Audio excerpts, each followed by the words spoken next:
Go into your mind palace and imagine this. You got me, a guy, sitting at work, okay? Waiting for customers to come in, playing a little bit of Nintendo Switch, and listening to a 90s playlist on the speaker, okay? I'm just like hanging out, no big deal. You know, you got all your classics going on, you got your Soundgardens, you got your Nirvanas, and then on comes some 9-Inch Nails. And not the song called Head Like a Hole, which would be the one I would be expecting on a playlist like this, but his song Closer, okay? Now I know I said his song because 9-Inch Nails is more just like Trent Reznor, okay? So Trent Reznor wrote this song. It's kind of vulgar, but also kind of vulnerable, you know what I mean? Kind of tender. And I got to thinking, how did this song get so big? And then I also was thinking, oh my god, the 90s were so wild. You had 9-Inch Nails and Marilyn Manson just parading around like it was normal, and now I'm in like 2023 going like, oh my god, this stuff was just like on the radio. He wants to frick you like an animal, he wants to feel you from the inside, and that's no big deal. But anyway, it's actually a pretty good song, and it's not really as vulgar as it sounds on the surface, you know? It's kind of like a personal song about like not being comfortable with yourself, wanting to escape outside your body because you can't stand like the inner torture of just being yourself. And Trent Reznor's way of wanting to do that was to frick somebody like an animal, you know, just to forget all about himself and be inside somebody for a little bit. And that's like, okay, well, it's still like a pretty raunchy song even when you put it like that. But a lot of people have their own interpretations of this song, you know what I mean? And it ranges all across the board. Some people stay very, very true to the original. Other people do complete genre-bending stuff. But I knew I didn't want to listen to the best ones. I wanted to listen to the worst ones. So just like the channel I Hate Everything in 2016, I was on a search for the worst. And today I'm going to count down from best to worst all the covers that I listened to of this song, Closer by 9-Inch Nails. Hey, how's it going? My name is Dan Frampton. I hope you're having a great day. I run this channel here on YouTube called Dan Frampton, all one word, the O's a zero, and I mostly talk about punk rock music, but sometimes I talk about punk adjacent stuff, and then sometimes I talk about just like music stuff. Sometimes I talk about wrestling, but mostly it's about punk rock music. And if that sounds kind of okay to you, why don't you just hit that subscribe button, hit that join button, ring that bell, hit that like button, you do all those sorts of things. It makes me feel really good, okay? If you join the secret society, you're going to be amongst an elite class of YouTube warriors, all right? Let's talk about these covers. Now, the best one that I saw by far was by Kawaii over here, all right? I'm not sure if I'm saying that name right, but she's kind of like, I don't know if you know who Mark Rebier is. He's known as Loop Daddy. He just has a bunch of loops and then sings over the loops or whatever. Well, she's basically Loop Mommy, and she's just nailing it out here. She does this cover kind of, you know, a little bit faithful to the original, but performed by somebody that is so not Trent Reznor. The technical prowess on display here is fantastic. The song is great, elevated to levels that I wasn't even aware that this song could be. And this person over here just nails it. 3 million views on this thing. It's 10 years old, and I'm thinking, you know what? There's probably like a real band out there that has done this before, because she's kind of like a YouTuber, but still does the best version of this song. I don't want to diminish any of these musicians by saying that they're just YouTubers, because I'm out here being just a YouTuber. But, you know, this YouTuber has outperformed everybody else doing this song, even, I dare say, Trent himself. I would prefer to listen to this version rather than Trent's version of it. But if you want like a kind of smooth version of it, you're going to want this version over here by Monarchy. All right, now this is a very nice song, very smooth, very, very easy on the ears, okay? But I don't care about easy on the ears.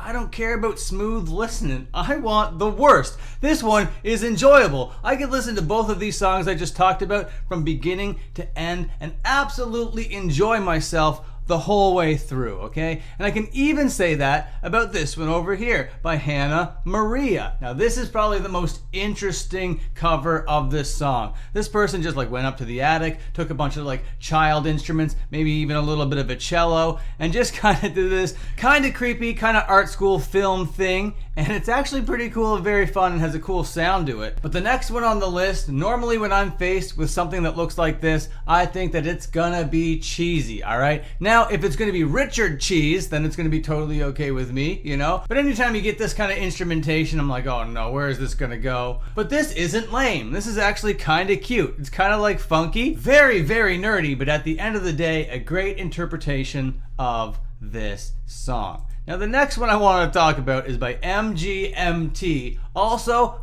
pretty faithful to the original, okay? Except for it has like this extended intro, maybe a bit of an extended outro, but it's just a cool song, and the fact that it's recorded so crudely from a live performance years and years ago just kind of makes it cool. Okay, so when I was looking for covers of this thing, I was expecting to see a lot more acoustic covers. And that's what I got over here, okay? This is an acoustic cover by Anthony Vincent. Now this guy's got some pipes on him, man. This guy can fucking sing. This guy takes this song and kind of makes it feel like a 70s rock anthem, okay? And that's kind of cool if it's your kind of thing. It's not really my kind of thing. It's not really cringe either. It's not really lame, but it does kind of give you exactly what you expect when you look at a guy like this covering that song. You know that he's gonna look really, really creepy in his eyes when he's saying like the hook of the song, and then he's just gonna belt it at the top of his lungs. That's this guy. And we're rounding the corners over here to lame. Before we get to lame, I gotta talk about this Maroon 5 version of the song,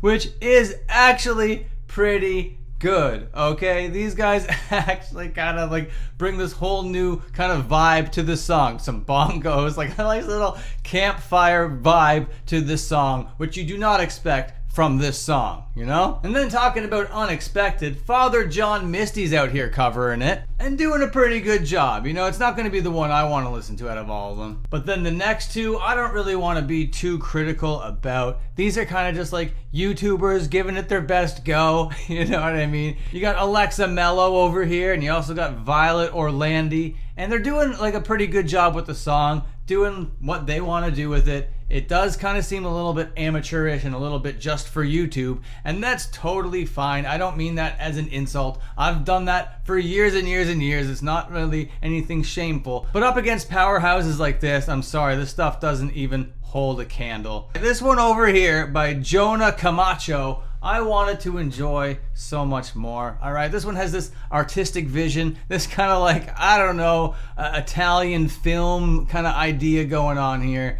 And it's got this lover boy showing up to the girlfriend's house. And then it just breaks into this like a cappella version that's super corny. And then I'm like, okay, it's gonna get cool soon, right? And it just doesn't get cool. It just gets cornier and cornier as it goes on. And then there's this like surprise rap bit that happens in the middle, and you're like, oh, I want this to be awesome, but it's not awesome. This sucks. Have I found the worst one? Did I finally find the worst cover of this song? Oh no. Asking Alexandria has done a version of this song, and here it is, the worst one. I'm sure of it. I'm absolutely positive that this is the worst version, right? Oh no, Alvin and the Chipmunks did a version? Okay, I'm not even gonna talk about that one, okay? Alright, there's a lullaby version? Okay, I'm not even gonna talk about that one either. Those ones don't even belong on this list. There's gotta be something worse than all of this, right? Okay.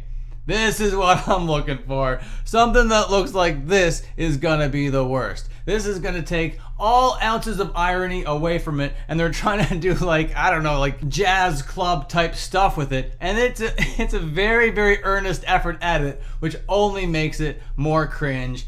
But ladies, gentlemen, boys and girls, children of all ages, this is not the worst version. There is one that takes the cake. There is one that stands atop this hill of cringe, okay? Now, I don't know if you guys are ready for this, but this one is performed by Hello Scene, Lauren Babick, and Kayla King. All right, now this is trash. Not only is it trash, it's trash-y. It takes like the vulgar aspect of that song and just really focuses in on how vulgar it is, right? It doesn't want any of the nuance anymore. It doesn't want any of like the tender vulnerability in there anymore. Just throw that out the window and do this new metal version of it that is just so bad. And this video just totally reads like they just didn't like understand the song whatsoever and just wanted to scream, "I wanna fuck you like an animal." It's not good. It's very bad. And I was on a search for the worst, and boy howdy, I found it. And this thing only came out 4 months ago. It's the most recent entry and by far the worst one. So they said it couldn't be done. They said this song was so strong that nobody could ruin it no matter how badly they performed it. And I proved that wrong today, okay? And if you enjoyed that, thank you very much. Please like, comment, and subscribe. Ring the bell if you're cool as hell. Watch these other videos over here. And until my next upload, watch another upload. All right, see you later.